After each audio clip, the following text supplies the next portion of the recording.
सुप्रभात बच्चों, मैं लवकेश गुप्ता टीजीटी हिंदी माँ कल्याणी का पब्लिक स्कूल पेंडा रोड छत्तीसगढ़ से। हम लोग पढ़ रहे हैं कक्षा 7 के हिंदी पाठ्यक्रम में एक पुस्तक लगी है बाल महाभारत, और हम इसमें आज पढ़ रहे हैं अज्ञातवास।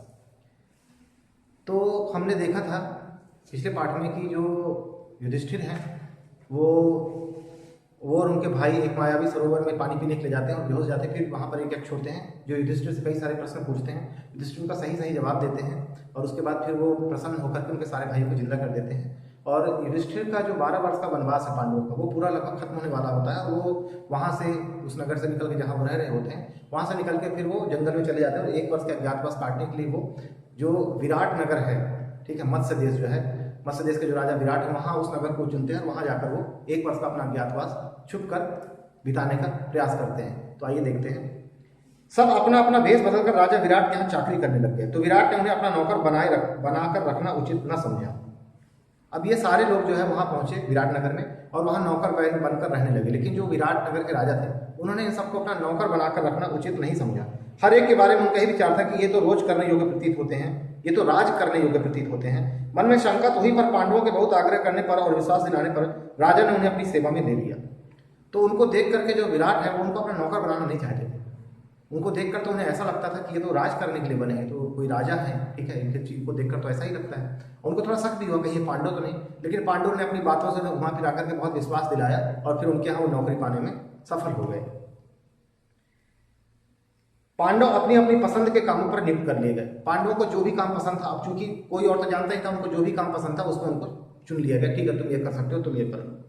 युधिष्ठिर कंक के नाम से राजा विराट के दरबारी बन गए। अब देखिए अज्ञातवास में जो युधिष्ठिर हैं, युधिष्ठिर वो कंक बनते हैं। ये बन जाते हैं कंक, ठीक है। और राजा के साथ चौपड़ खेलकर दिन बिताने लगे। वो राजा के साथ चौपड़ खेलने लगे, ठीक है। चौसर का खेल जो था उसको चौपड़ भी बोलते हैं। तो उनके साथ चौसर खेलने लग गए वो। भीमसेन वल्लभ के नाम से रसोइयों का मुखिया बनकर रहने लगा, ठीक है। वह कभी कभी मशहूर पहलवानों से कुश्ती लड़कर या हिंस जंतुओं को वश में करके राजा का दिल बहलाया करता था। अब जो भीमसेन थे उनको खाना बनाने का बड़ा शौक था, तो रसोइये में चले गए, वल्लभ बन गए। भीम जो है वल्लभ बन गए और वो रसोइये में रहने लग गए। और सही भी था, उनकी खुराक इतनी ज्यादा थी कि वो शायद पकड़ में आ सकते थे, उन्होंने सही जगह चुनी, ठीक है। तो कभी कभार जो पहलवान लोग थे उनसे कुश्ती लड़ते थे या हिंसक जानवर होते थे उनसे लड़ करके उनको हरा करके राजा का दिल बहलाया करते थे। जो अर्जुन है, अर्जुन स्त्री के वेश में बृहन्नला के नाम से रणवास की स्त्रियों, खासकर विराट की कन्या उत्तरा और उसकी सहेलियों एवं दास दासियों को नाच और गाना बजाना सिखलाने लगा, ठीक है। अब जो अर्जुन है, अर्जुन बृहन्नला बन गए।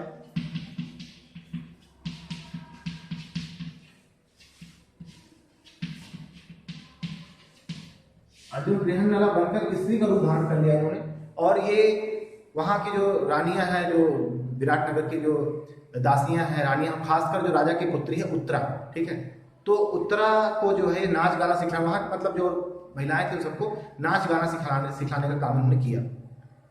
नकुल ग्रंथि के नाम से घोड़ों को साधने, उनकी बीमारियों का इलाज करने और उनकी देखभाल करने में अपनी चतुरता का परिचय देते हुए राजा को खुश करता रहा। अब जो नकुल थे वो ग्रंथिक बन गए। नकुल बन गए ग्रंथिक, और ग्रंथिक बनकर जो है ये घोड़ों की देखभाल करने लगे। घोड़ों का उपचार में कोई परेशानी हो जाए, कोई बीमारी, उनको ठीक ठाक करने का काम सब नकुल करने लग गए ग्रंथिक बन करके। सहदेव तंतिपाल के रूप में गाय बैलों की देखभाल करता रहा, ठीक है। पांचाल राजा की पुत्री द्रौपदी, जिसकी सेवा टहलने के लिए कितनी ही दासियां रहती थी, अब अपने पतियों की प्रतिज्ञा पूरी करने हेतु दूसरी रानी की आज्ञाकारिणी दासी बन गई। विराट की पत्नी सुदेशना के सेवा शुश्रूषा करती हुई रणवास में सैरंध्री के नाम से काम करने लग गई। अब जो सहदेव है वो तंतिपाल बन गए।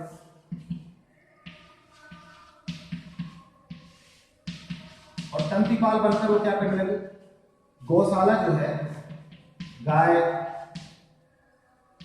जो गौशाला है उसकी देखभाल करने लग गए वो, ठीक है, जो मवेशी हैं उनकी। तो 5 पांडव तो ये हो गए।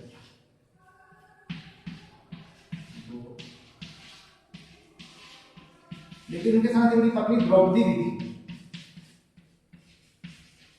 तो द्रौपदी जो है, जो विराट राजा है, राजा विराट, तो राजा विराट की जो पत्नी है सुदेशना, ठीक है, जो उत्तरा की माता है, तो वो सुदेशना की दासी बन गई, जबकि वो खुद महारानी थी द्रौपदी, और उनकी सेवा टहल करने के लिए हजारों दासियां थी। बावजूद जिसके चूंकि उनका अज्ञातवास गुजारना था, ऐसी परिस्थिति थी, तो उनको सुदेशना की दासी बनना पड़ा। ठीक है, और शैलेंद्री नाम से उसकी दासी बन गई।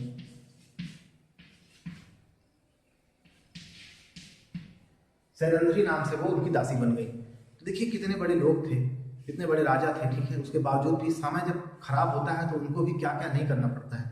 कई बार हमारे सामने ऐसी परिस्थिति आ जाती है तो हम सोचते हैं अरे यार हम क्या करें। ठीक है, हम तो इतने बड़े लोग हैं लेकिन देखो आज हमें क्या करना पड़ता है। कभी घबराना नहीं चाहिए, समय कभी भी कैसा भी आ सकता है। ठीक है, ये लोग देखिए इतने बड़े लोग थे, इतने बड़े राजा थे। ठीक है, ये तो महारानी थी लेकिन दासी बनकर काम कर रही थी।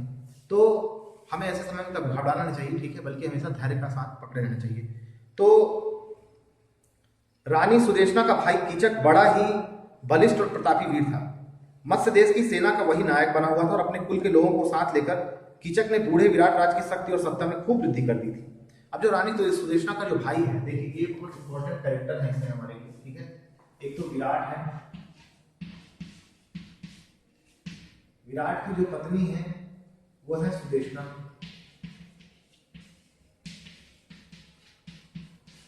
अब सुदेशना का जो भाई है, ठीक है, उसका नाम है कीचक।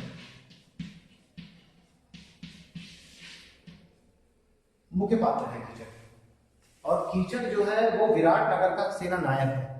और अपने लोगों को साथ में लेकर के उसने, चूंकि जो विराट राजा हैं वो बूढ़े हो गए थे, तो कीचक ने अपने लोगों को साथ में लेकर के विराट जो नगर है उसको काफी शक्ति संपन्न बना दिया था। और विराट जो कीचक खुद भी बहुत शक्तिशाली था। तो कीचक की धाक लोगों पर जमी हुई थी। लोग कहा करते थे कि मत्स्य देश का राजा तो कीचक है, विराट नहीं। यहाँ तक कि स्वयं विराट भी कीचक से डरा करते थे और उसका कहा मानते थे। जब से पांडवों के 12 वर्ष के वनवास की अवधि पूरी हुई थी, तभी से दुर्योधन के गुप्तचरों ने पांडवों की खोज करनी शुरू कर दी थी। इन्हीं दिनों हस्तिनापुर में कीचक के मारे जाने की खबर फैल गई। अब क्या होता है कि जो कीचक है खुद बहुत शक्तिशाली थे और राजा विराट खुद भी उनसे डरते थे। और वहां के लोगों का ऐसा मानना था, विराट नगर के लोगों का, असली राजा तो कीचक है। ठीक है, विराट जो राजा है वो तो नाम के लिए है। और कहीं ना कहीं जो राजा विराट वो भी बिना कीचक से पूछे कोई काम नहीं कर सकते थे, उसकी हर बात में हाँ मिलाया करते थे। तो 12 वर्ष का जैसे ही वनवास पूरा होता है, दुर्योधन के जो गुप्तचर हैं वो अपने गुप्तचरों को सब जगह फैला देता है कि वो पांडवों का पता करें, क्योंकि अगर वो पकड़ में आ जाएंगे तो उनको फिर से 12 वर्ष का वनवास काटना पड़ेगा। तो ये लोग घूम रहे होते हैं, लेकिन अचानक क्या होता है, कीचक के मारे जाने की खबर जो है हस्तिनापुर में पहुंचती है और सुनकर सभी दंग रह जाते हैं। बस वस्तुस्थिति ये बनती है कि जो कीचक होता है वो रानी की दासी शैलेंद्री पर मोहित हो जाता है। ठीक है, और उसके साथ वो अनाचार करने का प्रयास करता है। इसी बीच में जो है दुर्योधन उसका वध कर देते, उसके जो भीम है वो उसका वध कर देते हैं कीचक का। और कीचक को इस संसार में कोई मार नहीं सकता था। कुछ ही लोग थे जिसको हरा सकते थे, जैसे कि दुर्योधन हरा सकते थे, जैसे कि कर्ण हरा सकते थे, और जैसे कि भीम हरा सकते थे। और कोई हरा नहीं सकता था, जैसे कि अर्जुन हरा सकते थे। कुछ लोग थे ऐसे जो उसको हरा सकते थे। तो उनको लगा कि भाई जो कीचक है, जब हस्तिनापुर में बात पता चली कीचक मारा गया, तो उन्होंने सोचा कि दुर्योधन ने तो कीचक को मारा नहीं, कर्ण ने भी नहीं मारा और अर्जुन ने भी नहीं मारा, ना तो उस पर कोई बाण का प्रहार हुआ, तो फिर उसको मारा किसने। तो लोगों का सबको कहीं हो ना हो, ये जरूर कोई ये भीम हो सकता है जो उसको मार सकता है, नहीं तो और कोई उसको हरा ही नहीं सकता। आगे देखिए, खबर पाते ही कि दुर्योधन का माथा ठनका कि हो ना हो कीचक का वध भीम नहीं किया होगा। यह दुर्योधन का अनुमान था। उसने अपना यह विचार राजसभा में प्रकट करते हुए कहा, मेरा ख्याल है कि पांडव विराट के नगर में ही छिपे हुए हैं। मुझे तो यही ठीक लगता है कि मत्स्य देश पर हमला कर देना चाहिए। यदि पांडव वहां होंगे तो निश्चय ही विराट की तरफ से हमसे लड़ने आएंगे। यदि हम अज्ञातवास की अवधि में पूरी होने से पहले उनका पता लगा लेंगे तो शर्त के अनुसार उन्हें 12 वर्ष के लिए फिर से वनवास करना होगा। यदि पांडव विराट के यहाँ न भी हुए तो भी हमारा कुछ नहीं बिगड़ेगा, हमारे तो दोनों हाथों में लड्डू हैं। अब जब ये बात सुनता है दुर्योधन, तो दुर्योधन को बहुत ही शक होता है। दुर्योधन को संदेह होता है कि हो ना हो ये भीम का काम है। तो वो एक प्रस्ताव रखता है भरी सभा में कि क्यों ना हम लोग जो है विराट नगर पर हमला कर दें, विराट नगर पर धावा बोल दें। क्योंकि मुझे लगता है कि जो कीचक मारा गया उसके पीछे भीम का हाथ है, उसके पीछे पांडवों का हाथ है, और पांडव वहीं कहीं विराट नगर में छिपकर रह रहे हैं। तो अगर हम उस पर धावा बोल देंगे तो विराट नगर की रक्षा के लिए पांडव बाहर आएंगे और पकड़े जाएंगे, और पकड़े जाएंगे तो शर्त के अनुसार उन्हें फिर से 12 वर्ष का वनवास काटना पड़ेगा। और अगर मान लीजिए कि वो नहीं हुए, वहां पर हमने धावा बोल दिया और विराट नगर को हमने जीत लिया, तो जीत लेंगे तो हमारे शासन में आ जाएगा, तो हमारे तो दोनों हाथ में लड्डू है। अगर विराट नगर को जीत लिया तो हमारा एक राज्य बढ़ जाएगा, और अगर पांडव मिल गया तो उनको 12 वर्ष का वनवास मिल जाएगा। ये प्रस्ताव रखता है। दुर्योधन की बात सुनकर त्रिगर्त देश का राजा सुशर्मा उठा और बोला, राजन, मत्स्य देश के राजा विराट मेरे शत्रु हैं। कीचक ने भी मुझे बहुत तंग किया था। इस अवसर का लाभ उठाकर मैं उसे अपना पुराना बैर भी चुका लेना चाहता हूँ।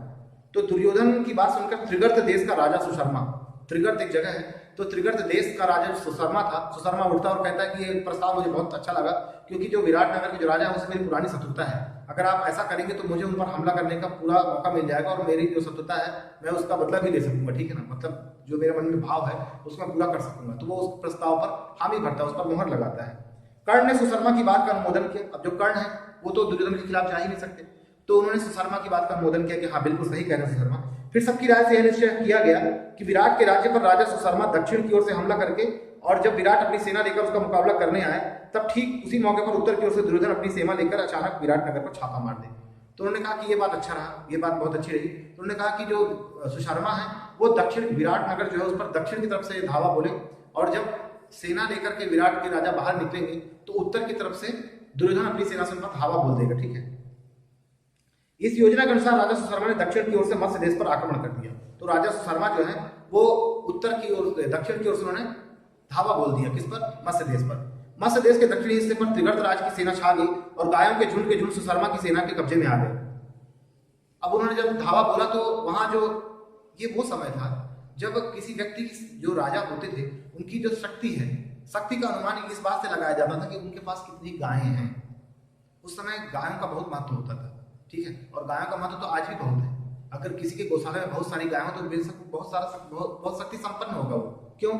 गाय से हमें क्या नहीं मिलता है, ठीक है, उसके गोबर से आप गैस बना सकते हैं, आप उनके दूध से दही, मक्खन, छाछ, तमाम तरह के व्यंजन बना सकते हैं और उनको आप बेच भी सकते हैं। तो उस जमाने में भी गाय का बड़ा महत्व था। जिसके पास अधिक गाय हुआ करती थी वो व्यक्ति अधिक शक्तिशाली माना जाता था। तो त्रिगर्त देश का जो राजा था सुशर्मा, उन्हें दक्षिण से धावा बोला और वहां जो भी गाय थी उनको सबको अपने कब्जे में ले लिया उस क्षेत्र की। तो कंक ने विराट को सांत्वना देते हुए कहा, राजन चिंता न करें, मैं भी अस्त्र विद्या सीखा हुआ हूं। मैंने सोचा कि आपके रसोई वल्लभ, अश्वपाल, ग्रंथिक और तंतिपाल भी बड़े कुशल योद्धा हैं। मैं कवच पहनकर रथारूढ़ होकर युद्ध क्षेत्र में जाऊंगा। आप भी उनको आज्ञा दें कि रथारूढ़ होकर मेरे साथ चलें। सबके लिए रथ और शस्त्र शस्त्र की आज्ञा दीजिए। अब ये बात जब देखता है, कौन डिस्ट्रिक्ट देखते हैं जो कंक वहां पर बने हुए, तो विराट को सलाह देते हैं कि महाराज अब युद्ध की स्थिति आ गई तो मैं भी शस्त्र विद्या जानता हूँ, तो आप मुझे आज्ञा दीजिए कि मैं युद्ध क्षेत्र में जाऊं। और साथ साथ जो आपके यहाँ का तंतिपाल है, ठीक है, और आपके यहाँ का जो ग्रंथिक है और जो वल्लभ है, ये लोग भी बहुत अच्छे योद्धा हैं। तो आप हम सबको आज्ञा दीजिए, हमारे लिए रथ की और अस्त्र शस्त्रों की व्यवस्था कर दीजिए। हम सब युद्ध में जाएंगे और दुश्मनों से लोहा लेंगे, ठीक है, उनसे लड़ेंगे। यह सुनकर विराट बड़े प्रसन्न हो गए। उनके आज्ञा अनुसार चारों वीरों के लिए रथ तैयार होकर आ खड़े हुए। अर्जुन को छोड़कर बाकी चारों पांडवों पर चढ़कर विराट और उनकी सेना समेत सुशर्मा से लड़ने चले गए। अब यहाँ पर अर्जुन को केवल छोड़कर, उनकी बात राजा विराट ने मान ली और उनके रथ और अस्त्र शस्त्र की व्यवस्था कर दी। तो अर्जुन को छोड़कर बाकी चारों भाई युधिष्ठिर, भीम, नकुल और सहदेव, ये चारों जो है दक्षिण की तरफ सुशर्मा से युद्ध करने के लिए दक्षिण की तरफ चले जाते हैं। राजा सुशर्मा और विराट की सेनाओं में घोर युद्ध हुआ। जब राजा विराट बंदी बना लिए गए तो उनकी सारी सेना तितर बितर हो गई, सैनिक भागने लगे। यह हाल देखकर युधिष्ठिर भीम से बोले, भीम, विराट को अभी छुड़ाकर लाना होगा और सुशर्मा को दर्प चूर करना होगा। यदि तुम सदा की भांति सिंह से गर्जना करने लग जाओगे तो शत्रु तुम्हें तुरंत पहचान लेंगे। इसलिए सामान्य लोगों की भांति रथ पर बैठकर और धनुष बाण के सहारे लड़ना ठीक होगा। अब जब युद्ध होता है तो जो सुशर्मा है वो राजा विराट को बंदी बना लेते हैं। जैसे उनको बंदी बना लेते हैं तो जो कंक है, मतलब जो युधिष्ठिर भीम को बोलते हैं कि भीम, राजा विराट को छुड़ाना बहुत जरूरी है। अगर उनको नहीं छुड़ाएंगे तो ये राज्य जो है कौरवों के हाथ लग जाएगा और हम पकड़े जाएंगे, ठीक है। और जो सुशर्मा है उसको अपने शक्ति पर बड़ा घमंड है। दर्प एक शब्द आया है, दर्प का मतलब होता है घमंड। दर्प का मतलब होता है घमंड। तो उन्होंने कहा कि राजा सुशर्मा जो उसका दर्प चूर करना भी जरूरी है, लेकिन अगर तुम हमेशा की तरह युद्ध करोगे सिंह सी गर्जना करके चिल्लाते हुए तो सब लोग तुम्हें पहचान लेंगे, ठीक है। तो इसलिए तुम मामूली व्यक्ति की तरह रथ पर सवार होकर जाओ और धनुष बाण से तीर के जरिए जो है, ठीक है, धनुष से तीर चला करके आप सुशर्मा का जो है सामना करिए और राजा विराट को छुड़ा कर लाइए। यह सुनकर आज्ञा मारकर भीम से रथ पर से ही सुशर्मा की सेना पर बाणों की बौछार करने लगा। थोड़ी ही देर की लड़ाई के बाद भीम ने विराट को छुड़ा लिया और सुशर्मा को कैद कर लिया। सुशर्मा की पराजय की खबर जब विराट नगर पहुंची तो नगर वालों ने नगर को खूब सजाकर आनंद मनाया और विजयी राजा विराट के स्वागत के शहर के बाहर चल पड़े। इधर नगर के लोग विजय की खुशियां मना रहे थे और राजा की बाट जो रहे थे, तो उधर उत्तर की ओर से दुर्योधन ने तबाही मचा दी। अब जब भीम जाते हैं तो बाणों की बौछार करते हैं और जल्दी वो राजा विराट को छुड़ा लेते हैं सुशर्मा से और सुशर्मा को बंदी बना लेते हैं। जब दक्षिण के द्वार से लोगों को पता चलता है नगर के अंदर कि राजा विराट छूट गए हैं और जो सुशर्मा है उनको बंदी बना लिया गया, तो लोग बड़े खुशियां मनाना शुरू कर देते हैं। लेकिन वो खुशियां मनाते हैं लेकिन इस बात को भूल जाते हैं कि उत्तर, उनको तो पता नहीं होता, उत्तर की दिशा में जो है उत्तर की तरफ से दुर्योधन पर धावा बोल देते हैं और पूरी तबाही मचा देते हैं और वहां जो भी गायें होती हैं उनको सबको अपने कब्जे में ले लेते हैं। राजकुमार उत्तर तो बिल्कुल डर गया था और कांप रहा था। उसने बृहन्नला मुझे बचाओ इस संकट से, मैं तुम्हारा बड़ा उपकार मानूंगा। अब यहाँ जो है उत्तर की तरफ कौन है? उत्तर की तरफ जो राजा उत्तर है, जो विराट के पुत्र हैं। विराट की दो संतानें हैं। विराट की दो संतानें हैं। एक है उत्तर जो कि पुत्र है,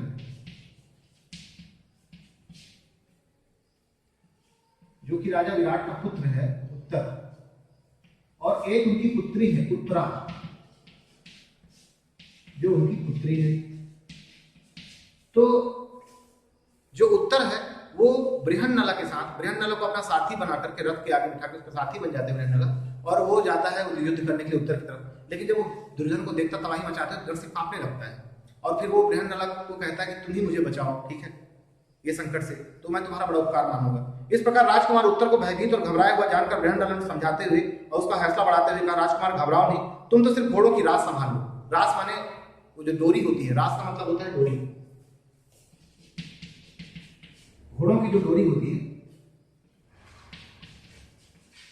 जिससे घोड़े बंधे होते हैं। तो बृहन्नला उसको कहते हैं तुम घबराओ मत, तुम केवल घोड़ों की रास को संभाल लो, इस डोरी को संभाल लो, बाकी मैं देख लूंगा, ठीक है।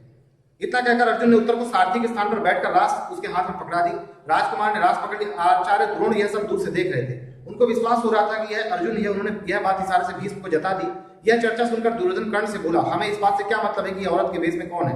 मान ले कि अर्जुन ही है, फिर भी हमारा तो उससे काम ही बनता है। शर्त के अनुसार उन्हें और 12 वर्ष का वनवास भुगतना पड़ेगा। तो ये जब द्रोणाचार्य सब देख रहे होते हैं, देखकर द्रोणाचार्य जो है वो अर्जुन को पहचान जाते हैं और वो इशारे से भीष्म को बताते हैं कि अर्जुन है। और जब वो वार्तालाप कर रहे होते हैं तो दुर्योधन इस बात को सुनता है तो दुर्योधन कर्ण से कहता है कि ये तो बहुत अच्छा है, हमें क्या फर्क पड़ता है कि ये कौन है?